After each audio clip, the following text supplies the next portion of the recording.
మొన్న చాగంటి కోటేశ్వరరావు గారితో నైతిక విలువలపైన ఒక సమావేశం ఏర్పాటు చేసుకున్నాం. ఆ సమావేశంలో చాగంటి కోటేశ్వరరావు గారు మంచి మాట చెప్పారు. అది నిన్న గౌరవ ముఖ్యమంత్రి గారు నాకు గుర్తు కూడా చేశారు.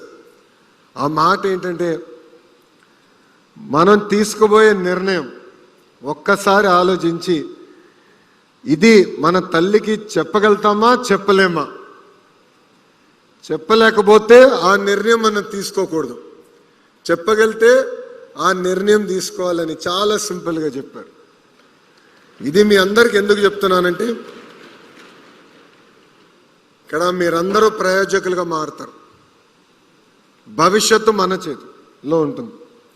గౌరవ ప్రధానమంత్రి శ్రీ నరేంద్ర మోడీ గారు వికసిత్ భారత్ అంటే 2047కి భారతదేశం ఒక డెవలప్డ్ దేశంగా తయారు చేయాలని మనందరికీ పిలిపించారు. ఇది కేవలం ప్రజాప్రతినిధులు ఐఏఎస్ అధికారులతోనే సాధ్యం కాదు.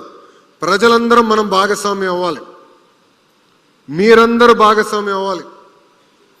డెవలప్డ్ కంట్రీ అంటే కేవలం పర్ క్యాపిటల్ ఇన్కంలో కాదు, హ్యూమన్ డెవలప్మెంట్ ఇండెక్స్లో కాదు, నైతిక విలువలు కూడా చాలా చాలా అవసరం. అందుకే గౌరవ ముఖ్యమంత్రి గారు చాగంటి కోటేశ్వరరావు గారిని క్యాబినెట్ ర్యాంక్ ఇచ్చి సలహాదారుగా నియమించారు. కానీ చాగంటి కోటేశ్వరరావు గారి గొప్పతనం ఏంటో తెలుసా? క్యాబినెట్ ర్యాంక్ అంటే ఒక ప్రభుత్వ వాహనం ఉంటుంది, ప్రభుత్వమే పెట్రోల్ బిల్లు, ఫోన్ బిల్లు, ట్రావెల్కి అంటే గవర్నమెంట్ రిలేటెడ్ ట్రావెల్స్ చేస్తే ప్రభుత్వమే బిల్స్ చెల్లిస్తున్నాయి. ఆయన అది యాక్సెప్ట్ చేయలేదు.